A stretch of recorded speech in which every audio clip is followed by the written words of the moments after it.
Welcome back. With us now over the topic is His Excellency Ambassador Medhat El Melegy, former Assistant Foreign Minister. Good morning, Your Excellency. Good morning to you and to your viewers. A good day to you, sir. So, of course, this is good news that growing condemnations worldwide and much more countries are gathered together to stand up to the genocidal crimes and the crimes against humanity and the brutality in the mass killings of the innocent Palestinians inside the Gaza Strip. But at the same time, the General Assembly resolutions are not binding, but it's a sign of the parameter of how the world is changing towards the Palestinian cause. How important is this particular element? Well, as you just mentioned, it is very important to see once again the international community is marking its sustaining the Palestinian position and condemning Israel for the massacres that it's been committing in the Gaza Strip. However, what we want to say is that, as you said, since this is not binding, actually, it will just be added to many other resolutions from the General Assembly that was never observed or respected by Israel. What will be important is that one day we will not see an American veto in the Security Council binding Israel to respect the international law and the international humanitarian law. And so far, as you mentioned in your report that you just aired now, that the United States and I still say, and the United Kingdom also that actually abstained, but still have the same position more or less of the Americans, which is that Israel is still in the right side of protecting itself or defending itself, as they like to call it, regardless of the huge casualties that has been inflicted on the civilian population in Gaza. And I think that we will only see real changes in the Israeli position when there is a serious pressure from the United States, especially, on Israel. Without this, we will not see real changes in the Israeli position. As we just heard that from some member of the Israeli cabinet yesterday, that Israel will continue its insurgence in the Gaza Strip with or without the international support, which means that they are quite confident that the United States at this point will not force them to withdraw or to stop the war. Having said that, we have also to mention that we are starting to see now a diversion between the position of the United States and the one of Israel.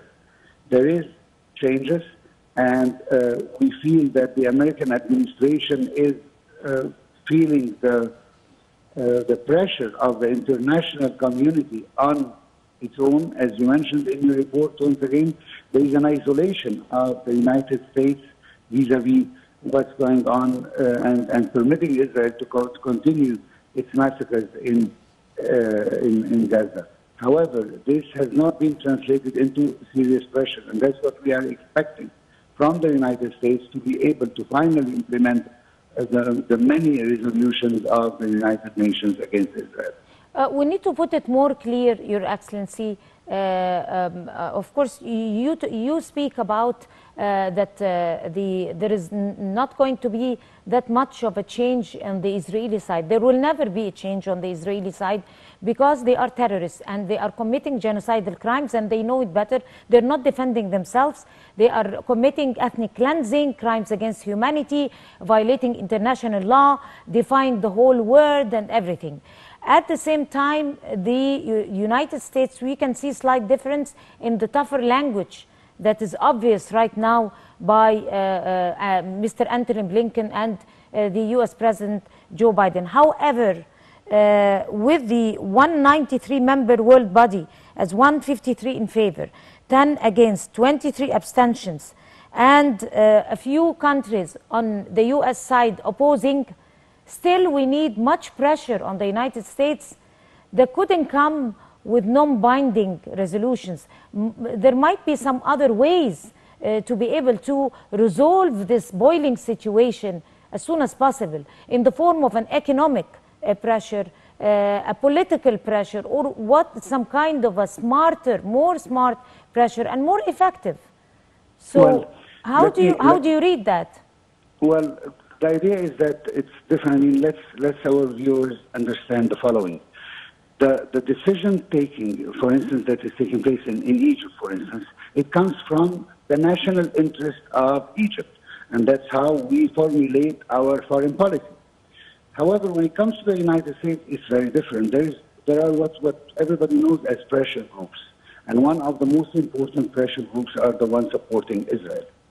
And those can actually fail or make politicians succeed.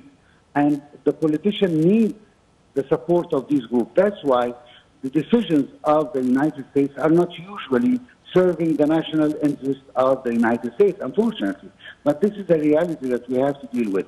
You are right when you mentioned that it's very important that there is a real pressure, and this comes our role from the international community, the role of Egypt, to sensibilize everybody and to raise awareness about the problem and to try to win more and more supporters from the traditionally supporters of Israel in the Western Hemisphere. I mean, even in this voting that took place in the General Assembly, as we have seen, some of the countries that we thought that they will be voting for the resolution actually vote against. I mean, we see many European countries that voted against, even in the General Assembly. And this is a very serious problem. But we are, as Egypt, we are trying to use our diplomatic force to speak more and more with the Western countries in order to make them change their position. There is also another factor that is becoming very important, and I think this is one of the most important results of the current invasion of Gaza, which is the change, the real change in the public opinion of the people in Europe and in the United States and in Canada. We are, for the first time, seeing people who are really identifying themselves with the Palestinian resistance and understand more and more.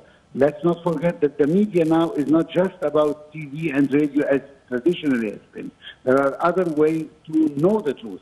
And this is what especially the new generations are doing. They are starting to build up their own thought of the idea. And that's why we are seeing a change. And we hope that this will pressure whether the Western countries in general or the United States specifically to change their position and to finally see what's really going on in Gaza and in Palestine in general. Let me put it this way.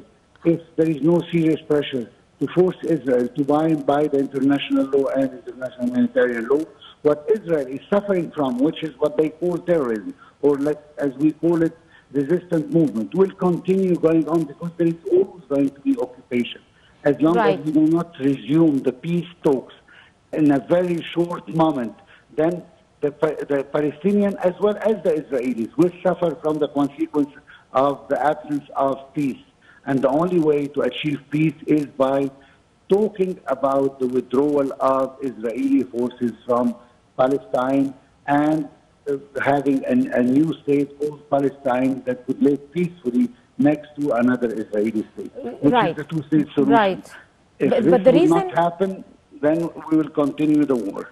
Right, but the reason I was asking that question is that because for now 75 years of oppression and genocidal crimes and aggression and killings and violating international law, the situation is really changing. This is the deadliest offensive in more than 75 years against the innocent civilians inside the Gaza enclave. And it's very clear and obvious even to the Jews themselves, even to the Zionists inside the Israeli occupation territory.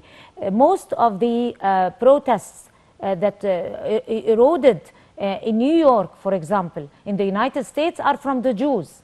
Jews standing for Palestinian rights, asking for humanitarian ceasefire, asking for a state for the Palestinian citizens. Jews in New York. Exactly, that's what I mentioned. And also Israelis in the Palestinian territory were protesting, some of them were protesting for the Palestinian rights. So the pressure could come from within, because if you could think out of the box, that a government of a brutal leader like Netanyahu is not going to last, even for the Israelis. So this could be another possibility. That's what I just mentioned, that there is a public opinion changing. However, this is not enough so far, because there is no serious pressure. There is no threat of rupture of diplomatic ties, for instance. There is no threat of that the weapon that is going on to Israel will stop. We didn't hear this from any country in the Western Bloc, which are the serious and the real supporters of Israel. Nobody threatened that there will be a rupture of diplomatic relations, or there will be a serious pressure about not giving any more arms to the Israelis since they are an occupying force. I'm sure that you did not hear about any situation of what I just mentioned. So the idea is that this is what we call a lip service. This is what we've been listening to, a lip service, which is supporting in a certain way, in a moderate way, in a shy way, the Palestinian rights, while when it comes to Israel, we'll keep supporting it unconditionally.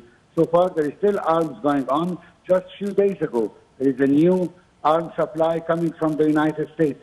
So even though that there is a change, a slightly change in the public opinion, but we haven't seen this translated into a real pressure on Israel to make it understand that what you are doing will make you really lose your friends. Exactly. But definitely it's going to put an end to this very extreme right government of Benjamin Netanyahu that will never be repeated again. Your Excellency, Ambassador Medhat. Just one last thing about the Israeli government. As we all know, the Israeli government has fallen already since the 7th of October, according to the Israeli public opinion. And the only way this government can continue being in power is when it can achieve a victory or it continues the war. Because this is the only time where the Israeli public will not kick it out of the office. Ambassador Medhat El Melegy, I'm sorry we're out of time. Thank you very much talking to The Breakfast Show. And by this, we come to the end of this edition of The Breakfast Show. Many thanks to all of you. Until we see you tomorrow morning, that's a goodbye.